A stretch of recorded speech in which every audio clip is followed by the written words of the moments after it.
പരിശുദ്ധ അമ്മ ജീവനോടെ പ്രത്യക്ഷപ്പെട്ട ഈ ആൾത്താരയിൽ നിന്ന് സാക്ഷ്യം പറയാനായിട്ട് എനിക്കൊരു അവസരം തന്നതിന് മാതാവിനോടും തിരുക്കുമാരനോടും 1000 നന്ദി. സാക്ഷ്യം പറയാൻ കുറച്ച് ദിവസം ലേറ്റായി, അതിന് മാതാവിനോട് ഞാൻ ക്ഷമ ചോദിക്കുന്നു. എൻ്റെ പേര് ക്രിസ്റ്റി, ഇത് എൻ്റെ മമ്മി. എൻ്റെ ജീവിതത്തിൽ കുറേ തടസ്സങ്ങളുണ്ടായിരുന്നു, അപ്പോൾ അതുകൊണ്ട് ഞാൻ ഒരുപാട് ബുദ്ധിമുട്ടിയിരുന്നു. അപ്പോഴാണ് 2022 നവംബറിൽ എൻ്റെ മമ്മി എനിക്ക് വേണ്ടിയും എൻ്റെ കുടുംബത്തിന് വേണ്ടിയും ഇവിടെ വന്ന് ഉടമ്പടി എടുത്തത്. ഇത് ആ ഉടമ്പടിയിലുള്ള 2ാമത്തെ സാക്ഷ്യമാണ്. ആദ്യത്തെ സാക്ഷ്യം എൻ്റെ അനിയത്തി കഴിഞ്ഞ വർഷം പറഞ്ഞിരുന്നു. ഞാൻ ഉടമ്പടി എടുക്കാനുണ്ടായ സാഹചര്യം എന്ന് പറഞ്ഞാൽ എനിക്ക് പുറത്ത് പഠിക്കണമെന്ന്, മാസ്റ്റേഴ്സ് എടുക്കണമെന്ന് ഭയങ്കര ആഗ്രഹമായിരുന്നു. അതിനുവേണ്ടി 2 വട്ടം IELTS PT ഒക്കെ എഴുതിയെങ്കിലും വിചാരിച്ച സ്കോർ കിട്ടുന്നുണ്ടായിരുന്നില്ല. പിന്നീട് ഞാൻ വിവാഹം കഴിക്കുകയും അബുദാബിയിലേക്ക് പോവുകയും ചെയ്തു. ഞാനൊരു ഒപ്റ്റോമെട്രിസ്റ്റാണ്. അപ്പം നാട്ടിൽ 2 വർഷം വർക്ക് ചെയ്ത് അവിടുത്തെ രജിസ്റ്റേർഡ് എക്സാം എഴുതിയാലാണ് ഒപ്റ്റോമെട്രിസ്റ്റ് ആകാൻ പറ്റുള്ളൂ. അപ്പോൾ അത് ഞാൻ എഴുതി, എക്സാം പാസ്സായി. പക്ഷേ ഡേറ്റാ ഫ്ലോയ്ക്ക് ഭയങ്കര തടസ്സമായിരുന്നു. 1 മാസത്തോളം എടുത്ത് റെഡിയാവേണ്ട ഡേറ്റാ ഫ്ലോ എൻ്റെ എല്ലാ പേപ്പറും കറക്റ്റായിട്ടും 1 വർഷത്തോളം നീണ്ടു നിന്നു. അങ്ങനെ പലവട്ടം DHൻ്റെ ഓഫീസിലൊക്കെ കയറി ഇറങ്ങിയിട്ടാണ് ആ ഡേറ്റാ ഫ്ലോ ഞാൻ റെഡിയാക്കിയത്. അങ്ങനെ അതിൻ്റെ ഇടയ്ക്ക് ഞാൻ താൽക്കാലമായിട്ട് എൻ്റെ സെയിം ഫീൽഡിലുള്ള ആ ജോബിന് കയറി. സാലറി കുറവായിരുന്നു, അപ്പം രജിസ്ട്രേഡ് ആയാലാണ് എനിക്ക് കുറച്ചുകൂടി സാലറിയിലൊരു ജോലിക്ക് കയറാൻ പറ്റുള്ളൂ. അങ്ങനെ എൻ്റെ ഡേറ്റാ ഫ്ലോ ഒക്കെ കറക്റ്റായി എനിക്ക് ആക്റ്റീവ് ആക്കേണ്ട സമയമായപ്പോഴേക്കും ഞാൻ പ്രഗ്നൻ്റ് ആയി കഴിഞ്ഞാൽ അറിയാം ജോലി കിട്ടാൻ ബുദ്ധിമുട്ടാണ്. അങ്ങനെ ഞാൻ ജോലി മാറിയില്ല, സെയിം ജോലിയിൽ തുടർന്നു. 1 വർഷമാണ് അത് ആക്ടിവേറ്റ് ചെയ്യാനുള്ളൊരു ടൈം ഉണ്ടായിരുന്നത്. അപ്പോൾ ആ 1 വർഷത്തിനുള്ളിൽ എൻ്റെ ഡെലിവറി കഴിയുമ്പോൾ ഞാൻ ആക്ടിവേറ്റ് ചെയ്യാമെന്ന് വിചാരിച്ചു. അങ്ങനെ ഇരിക്കുന്ന സമയത്ത് ഡെലിവറി കഴിഞ്ഞ് ഞാൻ ചെന്നപ്പോൾ കമ്പനിയുടെ പോളിസി മാറ്റി. 1 മന്ത് റെസിഗ്നേഷൻ പീരീഡ് അത് 3 മാസമാക്കി. അങ്ങനെ ഞാൻ റെസിഗ്നേഷൻ വെച്ചാലും എൻ്റെ ഡേറ്റാ ഫ്ലോ എനിക്ക് ആക്ടിവേറ്റ് ചെയ്യാൻ പറ്റുമായിരുന്നില്ല. അങ്ങനെ അത് പറ്റിയില്ല, അത് എക്സ്പയർ ആയിപ്പോയി. അങ്ങനെ ഞാൻ വളരെയധികം മാനസികമായി തകർന്നു. കാരണം ഇത്രയും പഠിച്ചിട്ടും എവിടെ എത്താൻ പറ്റിയില്ല എന്നുള്ളൊരു വിഷമം ഉണ്ടായിരുന്നു. അപ്പോൾ മമ്മി പറഞ്ഞു, ഇതായിരിക്കില്ല നിൻ്റെ ജീവിതം മുന്നോട്ട് പോകേണ്ടത്, നീ നാട്ടിലേക്ക് വാ, നമുക്കൊന്നും കൂടി PT എഴുതി നോക്കാം, ഞാൻ ഉടമ്പടി എടുത്തിട്ടുണ്ടല്ലോ എന്ന് പറഞ്ഞു. എനിക്ക് PT എഴുതാനായിട്ട് ഭയങ്കര ഒരു പേടിയായിരുന്നു. കാരണം കുറേ അറ്റംപ്റ്റ് ചെയ്തിട്ടും വിചാരിച്ച സ്കോർ കിട്ടാത്തതുകൊണ്ട്. അങ്ങനെ ഞാൻ ഉടമ്പടിയിൽ കൃത്യമായി തുടർന്നുകൊണ്ട് പോന്നു. നാട്ടിൽ വന്നു കഴിഞ്ഞ് എക്സാമിന് ഡേറ്റ് എടുത്തു. ഉടമ്പടി തൈലം നെറ്റിയിൽ പുരട്ടി പ്രാർത്ഥിച്ചു. ഞാൻ എക്സാമിന് പോയി. ഓരോ ക്വസ്റ്റ്യൻ അറ്റൻഡ് ചെയ്യുന്നതിന് മുന്നും അമ്മയുടെ പ്രത്യക്ഷീകരണത്തിനെ സ്ഥിരം സാക്ഷിയാക്കി യേശു നാമത്തിൽ എന്നെ ഉയർത്തണമേ എന്നായിരുന്നു എൻ്റെ പ്രാർത്ഥന. അങ്ങനെ ഞാൻ അന്ന് അറ്റൻഡ് ചെയ്തതിൽ വെച്ച് ഏറ്റവും ഡിഫിക്കൽട്ട് എക്സാം ആയിരുന്നു. അപ്പോൾ ഞാൻ ആ എക്സാം ഹാളിൽ നിന്ന് ഇറങ്ങുന്ന സമയത്ത് ഞാൻ മാതാവിനോട് പറഞ്ഞു, മാതാവേ ഇതിൻ്റെ എത്രാമത്തെ എക്സാം ആണെന്ന് മാതാവിനെ അറിയാം. ഡേറ്റാ ഫ്ലോ എഴുതി, DH എഴുതി, അതും കിട്ടിയില്ല. IELTS എഴുതി കിട്ടിയില്ല. ഞാൻ PTAയിൽ വന്ന് നിൽക്കുകയാണ്. അപ്പം ഞാനങ്ങനെ എറണാകുളത്തായിരുന്നു എൻ്റെ സെൻറ്റർ. അങ്കമാലിക്ക് വന്ന വഴിക്ക് എനിക്ക് മുല്ലപ്പൂവിൻ്റെ ഒരു സുഗന്ധം കിട്ടി. അപ്പം തന്നെ എനിക്ക് സന്തോഷമായി. വീട്ടിൽ വന്നപ്പോൾ റിസൾട്ട് വന്ന് ഞാനത് പാസ്സായി. അതാണ് എൻ്റെ ആദ്യത്തെ സാക്ഷ്യം. ഇപ്പോൾ 2023 ഇൻടേക്കിലേക്കാണ്, ജൂലൈ ഇൻടേക്കിലേക്കാണ് ഞാൻ വെച്ചത്. അതിന് വേണ്ടിയിട്ടുള്ള പ്രോസസ്സിങ്ങിനൊക്കെ ഞാൻ സ്റ്റാർട്ട് ചെയ്തു. യൂണിവേഴ്സിറ്റിയിൽ അപ്ലൈ ചെയ്തു, ഓഫർ ലെറ്ററൊക്കെ വന്നു. പ്രോസസ്സിങ് ഓൾമോസ്റ്റ് തീരാറായപ്പോഴാണ് ഞാൻ പിന്നെയും പ്രഗ്നൻ്റ് ആയത്. അതിലെനിക്ക് സന്തോഷമായിരുന്നു. കാരണം മാതാവ് എനിക്ക് തന്ന കുട്ടികളെ ഞാൻ സന്തോഷത്തോടെ സ്വീകരിച്ചു. ഞാൻ എൻ്റെ പോണ കാര്യം കുറച്ചുകൂടി നീക്കി വെച്ച് എൻ്റെ ഒക്ടോബറിൽ ഡെലിവറി കഴിഞ്ഞ് കഴിഞ്ഞപ്പോൾ വീണ്ടും ഞാൻ ഒന്നേന്ന് വേറെ യൂണിവേഴ്സിറ്റിയിൽ പ്രോസസ്സിങ്ങിന് സ്റ്റാർട്ട് ചെയ്തു. പ്രോസസ്സിങ് എല്ലാം പെട്ടെന്നായിരുന്നു കഴിഞ്ഞുകൊണ്ടിരുന്നത്. കാരണം ഓരോ ആഴ്ച ഉടമ്പടി ധ്യാനം, ഞാൻ അച്ഛൻ്റെ ധ്യാനം ലൈവിൽ കൂടിക്കൊണ്ടിരിക്കുമ്പോൾ എൻ്റെ ഓരോരോ പ്രോസസ്സിങ്ങിൻ്റെ സ്റ്റെപ്പ് പാസ്സായിക്കൊണ്ടിരുന്നു. GTA പാസ്സാവും, എൻ്റെ മെഡിക്കൽ, അങ്ങനെ COE വരാം. അങ്ങനെ വിസയ്ക്ക് വെച്ചത് ഭയങ്കര വിസയ്ക്ക് വെച്ച ടൈം എന്ന് പറഞ്ഞാൽ ആ സമയത്ത് ഓസ്ട്രേലിയയിലെ നിയമം മാറ്റിക്കൊണ്ടിരിക്കുന്ന ടൈമായിരുന്നു. വിസ ഭയങ്കര ടൈറ്റ് ആക്കുമായിരുന്നു. 2 പേര് വെച്ച് അതിൽ ഒരു വിസ റിജക്ഷൻ അങ്ങനെയായിരുന്നു. അപ്പോൾ എൻ്റെ വിസ തടസ്സം വന്നപ്പോൾ ഞാൻ വിചാരിച്ചു എൻ്റെ ഉടമ്പടിയിൽ എന്തോ കുറവുണ്ട്, അത് ഞാൻ പ്രാർത്ഥിച്ചിട്ട് എനിക്ക് മനസ്സിലാവുന്നില്ല. അപ്പോൾ ഞാൻ പലവട്ടം മാതാവിനോട് ചോദിച്ചു, എനിക്കൊരു മെസ്സേജ് എങ്ങനെയാണ് എൻ്റെ ഉടമ്പടി കുറച്ചും കൂടി നന്നാക്കി കൊണ്ടുപോകേണ്ടതെന്നുള്ളത്. അങ്ങനെ ഇരിക്കുന്ന സമയത്ത് എനിക്ക് ഒരുപാട് കഷ്ടപ്പെട്ടു. അച്ഛനെ കാണാൻ എനിക്കൊരു അവസരം കിട്ടി. അച്ഛൻ എന്നെ ബ്ലെസ് ചെയ്തു, പക്ഷേ ഒന്നും പറഞ്ഞില്ല. മമ്മി എൻ്റെ അടുത്ത് ചോദിച്ചു, അച്ഛൻ എന്തെങ്കിലും പറഞ്ഞിരുന്നോ ഇങ്ങനെയാണ് ഉടമ്പടി കുറച്ചും കൂടി? അപ്പോൾ ഞാൻ പറഞ്ഞു, അച്ഛൻ എന്നോടൊന്നും പറഞ്ഞില്ല. ആഴ്ച ഫുള്ള് ഞാൻ മാതാവിനോട് ചോദിച്ചു. അച്ഛൻ എനിക്ക് മെസ്സേജ് ഒന്നും തന്നില്ല, മാതാവിനൊന്നും കൊടുക്കാൻ തോന്നിയിട്ടുണ്ടാവില്ലായിരിക്കല്ലേ എന്ന് ഞാനിങ്ങനെ വിചാരിച്ചു. അങ്ങനെ എപ്പോഴും ഞാനിങ്ങനെ മാതാവിനോട് ചോദിച്ചുകൊണ്ടിരുന്നു.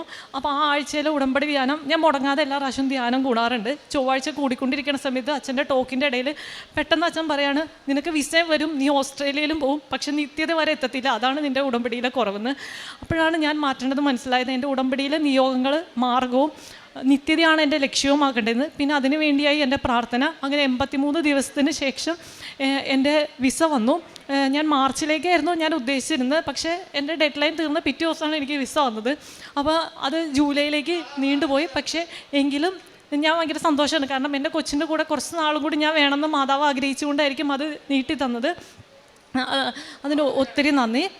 ഇനി അടുത്ത സാക്ഷ്യം എന്ന് പറഞ്ഞു കഴിഞ്ഞാൽ, ഞാൻ രണ്ടാമത്തെ ഡെലിവറി പ്രഗ്നൻ്റ് ആയി ഒരു 7 മാസം തുടങ്ങിയപ്പോൾ മുതൽ എനിക്ക് അതിശക്തമായ നടുവേദനയാണ്. അപ്പോൾ എല്ലാവരും പറഞ്ഞു ഡെലിവറിയുടെ സംബന്ധമായിട്ട് അങ്ങനെ നടുവേദന വരും, അതങ്ങനെ പൊക്കോളൂ എന്ന് പറഞ്ഞു.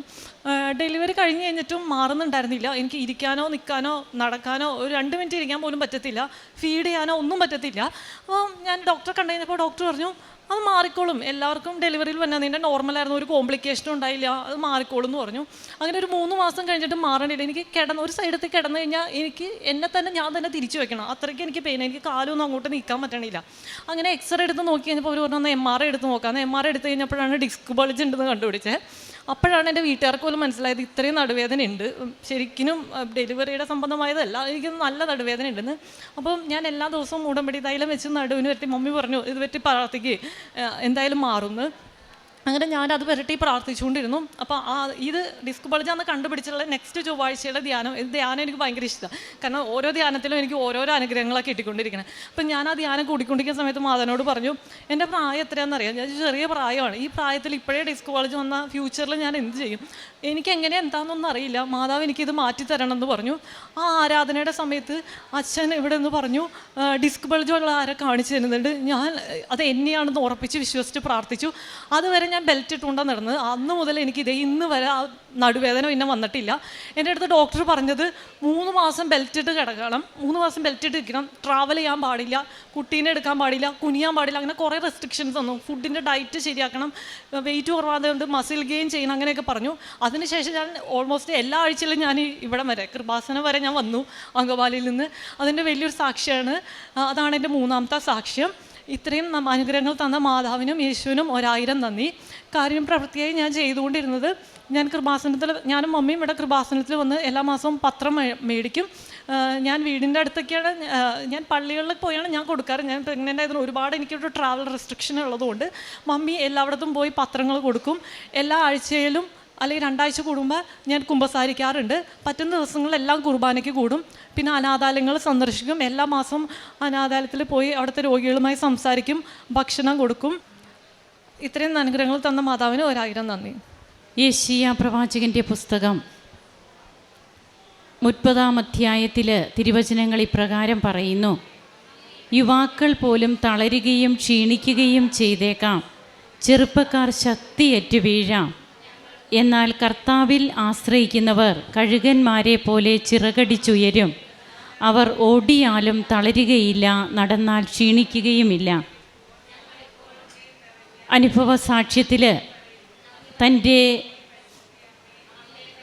പ്രൊഫഷൻ എന്തായിരുന്നുവെന്നും എന്നാൽ തനിക്ക് അതിനോടനുബന്ധിച്ചിട്ടുള്ള ഒരു ജോലി അതൊന്നും ലഭിക്കാത്ത സാഹചര്യങ്ങളിലുമൊക്കെ പിന്നീട് ദൈവം തരുന്ന മക്കളെ ദാനമായി കരുതി തനിക്ക് ലഭിക്കുന്ന കൃപകൾക്ക് നന്ദി പറഞ്ഞുകൊണ്ട് ഉള്ള ഒരു ജീവിതം ആരംഭിക്കുകയും ഇവിടെ വന്ന് ഉടമ്പടിയെടുത്ത് ഉടമ്പടിയിൽ പിന്നീട് ഏറ്റവും നല്ല രീതിയിൽ തനിക്ക് മുമ്പോട്ട് പോകുവാനായിട്ട് സാധിക്കാതെ വന്ന സാഹചര്യങ്ങളിൽ ചോദിക്കുന്നുണ്ട് കർത്താവിനോട് തന്നെ, ഇനി ഞാൻ എവിടെയാണ് എൻ്റെ ഉടമ്പടിയിൽ എവിടെയാണ് ഞാൻ എന്നെ തന്നെ മാറ്റേണ്ടത്?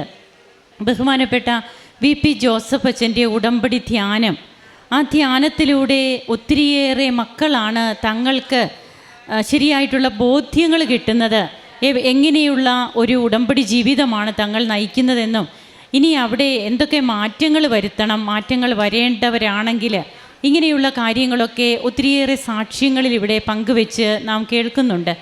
അങ്ങനെ ഈ മകൾക്ക് ഒരു ധ്യാനത്തിൽ ഈ മകൾക്ക് കിട്ടിയ ബോധ്യങ്ങൾ പിന്നീട് ഓരോ ചൊവ്വാഴ്ചയിലെയും ഉടമ്പടി ധ്യാനങ്ങളിലൂടെയാണ് പിന്നീട് തനിക്ക് കൃപകൾ ലഭിച്ചുകൊണ്ടിരുന്നത്, ബോധ്യങ്ങൾ കിട്ടിക്കൊണ്ടിരുന്നത്. ഓരോ ഉടമ്പടി ധ്യാനവും വരുവാൻ വേണ്ടി നോക്കിയിരിക്കുന്ന ഒരു മകളായിട്ട് പിന്നെ മാറുകയാണ്. അങ്ങനെ തനിക്ക് ഇന്നിപ്പോൾ തൻ്റെ പ്രോസസ്സിംഗ് ഒക്കെ കഴിഞ്ഞു. അങ്ങനെ വിദേശത്തേക്ക് പോകുവാനായിട്ടുള്ള കാര്യങ്ങളൊക്കെ റെഡി ആയിട്ടാണ് ഇന്ന് വന്ന് നിൽക്കുക.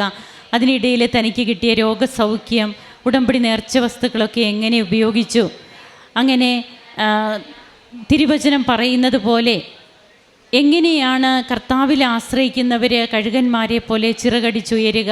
പലതരത്തിലുള്ള പ്രതിസന്ധികൾ ഉണ്ടാകും. ആ പ്രതിസന്ധികളിലും നമുക്ക് ദൈവം മാത്രം ആശ്രയമായിട്ടുള്ളതാകുമ്പോൾ നമുക്ക് കർത്താവിനെ കൂട്ടുപിടിച്ച് പരിശുദ്ധ അമ്മയുടെ മധ്യസ്ഥതയിൽ നമുക്ക് മുമ്പോട്ട് പോകുവാൻ കഴിയുമെന്നുള്ളതാണ് നാം കേട്ടത്. അങ്ങനെ തൻ്റെ കാരുണ്യ പ്രവർത്തികളെ, പ്രേക്ഷിത പ്രവർത്തനം വഴി ഉടമ്പടി ജീവിതത്തെ ഏറ്റവും വിലമതിക്കുന്ന ഈ മകളോടൊപ്പം നമുക്കും കരങ്ങളടിച്ച് ഈശോയ്ക്കും അമ്മയ്ക്കും നന്ദി പറയാം, ദൈവത്തെ ആരാധിക്കാം, മഹത്വപ്പെടുത്താം. അത്യപൂർവ ദൈവാനുഭവങ്ങൾ ഇനി നിങ്ങൾക്കും സ്വന്തം. ഈ യൂട്യൂബ് ചാനൽ ഇതുവരെ സബ്സ്ക്രൈബ് ചെയ്തിട്ടില്ലെങ്കിൽ ഇപ്പോൾ തന്നെ സബ്സ്ക്രൈബ് ചെയ്യുക. ഈ വീഡിയോ ഇപ്പോൾ തന്നെ നിങ്ങളുടെ സുഹൃത്തുക്കൾക്ക് ഷെയർ ചെയ്തുകൊണ്ട് കർത്താവിൻ്റെ പ്രേക്ഷിതരാകുക.